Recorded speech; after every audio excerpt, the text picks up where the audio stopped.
Innal hamdalillahi nahmaduhu nasta'inu wa nastaghfiruh wa na'udzubillahi min syururi anfusina wa min sayyiati a'malina.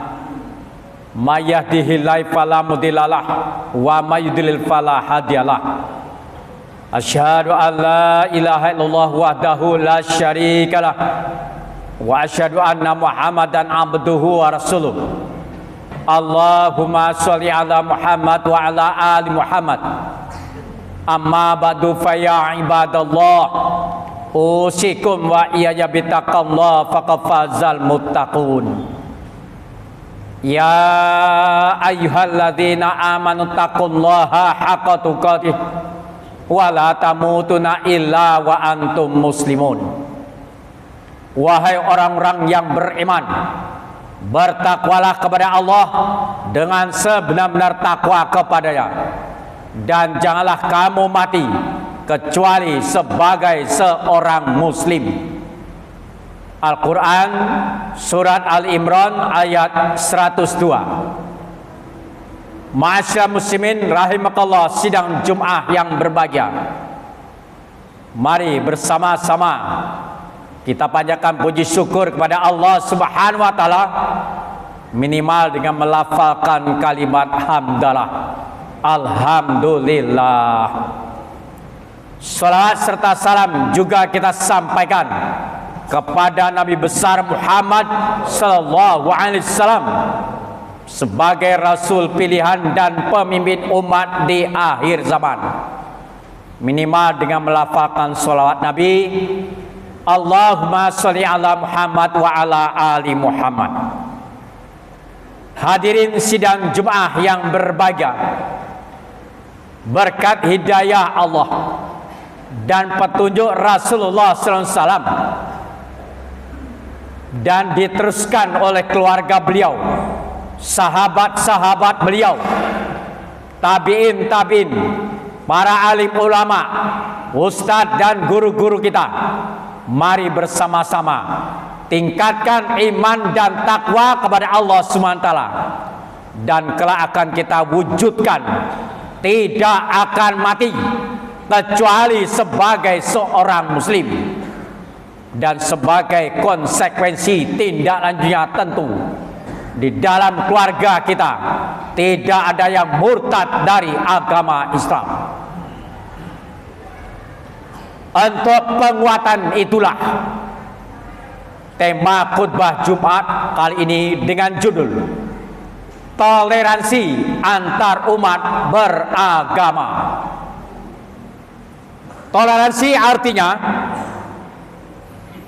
sikap menghargai, menghormati, membiarkan dan menerima perbedaan pendapat, keyakinan atau praktek yang dilakukan oleh orang lain yang berbeda keyakinan dengan kita.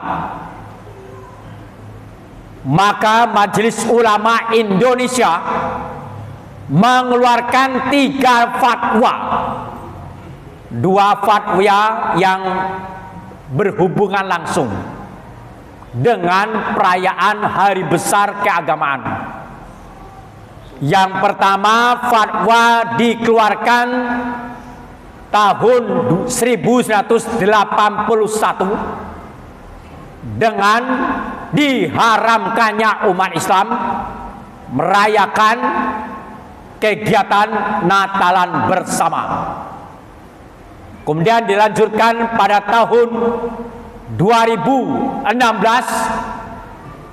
diharamkannya umat Islam menggunakan atribut-atribut identitas agama non-muslim.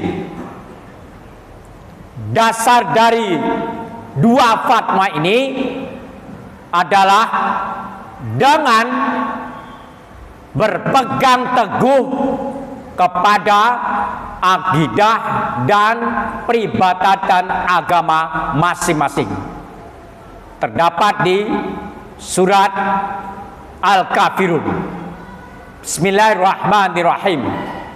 Qul ya ayyuhal kafirun la a'budu ma ta'budun wala antum abiduna ma a'bud wala ana abidum ma abbatum wala antum abiduna ma a'bud lakum dinukum waliyadin. Yang artinya,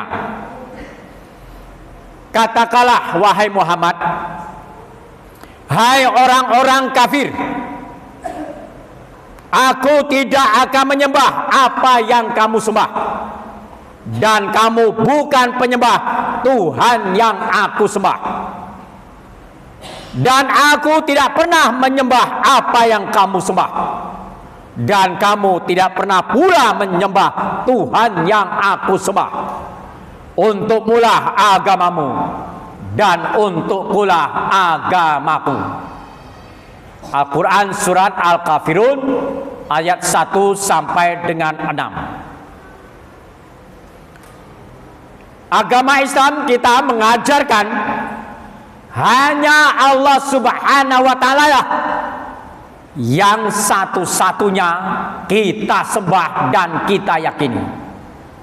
Dasarnya Allah telah berfirman, Bismillahirrahmanirrahim, Qul huwallahu ahad, Allahus samad, lam yalid walam yulad, walam yakul lahu kufuwan ahad.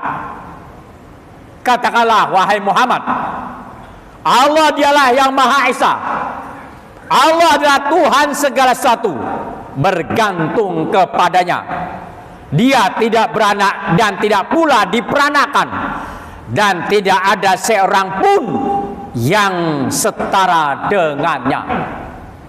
Al-Quran surat Al-Ikhlas ayat 1 sampai dengan 4. Maka dari itu kita meyakini, memahami agama-agama di luar Islam yang resmi di negara Republik Indonesia ini berkeyakinan ada Tuhan selain Allah. Maka kita dilarang untuk ikut serta mengikuti peribadatannya maupun aktivitas keagamaan yang mereka lakukan.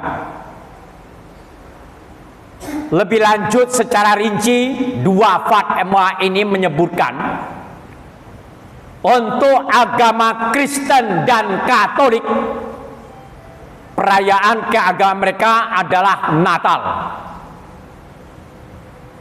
dan simbol-simbol mereka yang kentara adalah ketika perayaan tersebut terselenggara, mereka menyanyikan lagu-lagu Natal, termasuk juga memasang pohon cemara, termasuk juga ucapan-ucapan selanat kepada keagamaan mereka. Demikian pula untuk agama Hindu, perayaan Nyepi besok akan terjadi di tahun ini pada tanggal 30 Maret 2025. Agama Hindu ini berpusat kegiatan keagamanya di Candi Prambanan, atau mayoritas dianut oleh saudara kita di Pulau Bali. Demikian juga untuk agama Buddha, pusat peribadatannya ada di Candi Borobudur dengan kegiatan utamanya perayaan Waisak. Dan biasanya untuk yang keenam, agama Konghucu, antara Januari dan Februari mereka menyelenggarakan kegiatan Imlek. Dan di sana banyak sekali atribut-atribut yang mereka tampilkan, menandakan itu ciri-ciri keagamaan peribadatan mereka. Maka kami ingatkan kembali, kita sebagai umat Islam tidak perlu untuk menyatakan perayaan keagamaan mereka, karena keyakinan dan peribadatan mereka berbeda dengan kita, ajaran agama Islam. Hadirin sidang Jumat yang berbahagia, fatwa Majelis Ulama yang ketiga dikeluarkan pada tahun 2005 tentang diharamkannya pernikahan antar umat beragama. Agama Islam, penganut agama Islam diharamkan menikah dengan non-muslim. Dasarnya terdapat dalam firman Allah yang artinya, dan janganlah kamu nikahi perempuan musyrik sebelum mereka beriman. Ini sasarannya adalah kepada kaum laki-laki muslim. Sungguh hamba saya perempuan yang beriman lebih baik daripada perempuan musyrik, meskipun dia menarik hatimu.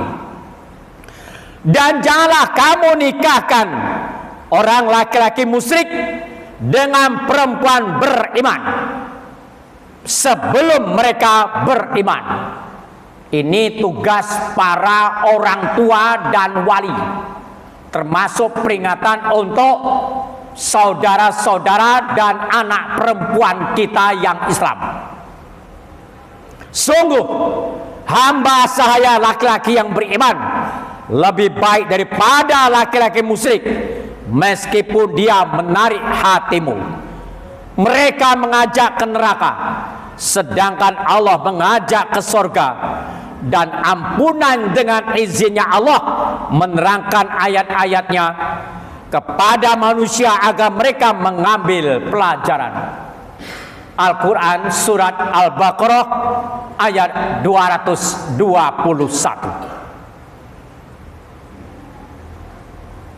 Fatwa ini merupakan tindak lanjut dari Undang-Undang Nomor 1 Tahun 1974. Dinyatakan di pasal 40-nya, seorang laki-laki muslim dilarang melangsungkan pernikahan dengan perempuan non-muslim. Sementara di ayat 44-nya, seorang perempuan muslim dilarang melangsungkan pernikahan dengan laki-laki non-muslim. Perkawinan beda agama dilarang dalam undang-undang ini.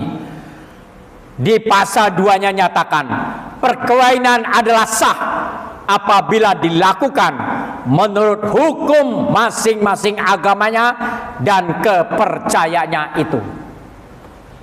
Maka kantor urusan agama hanya menikahkan mereka yang satu akidah, satu agama Islam.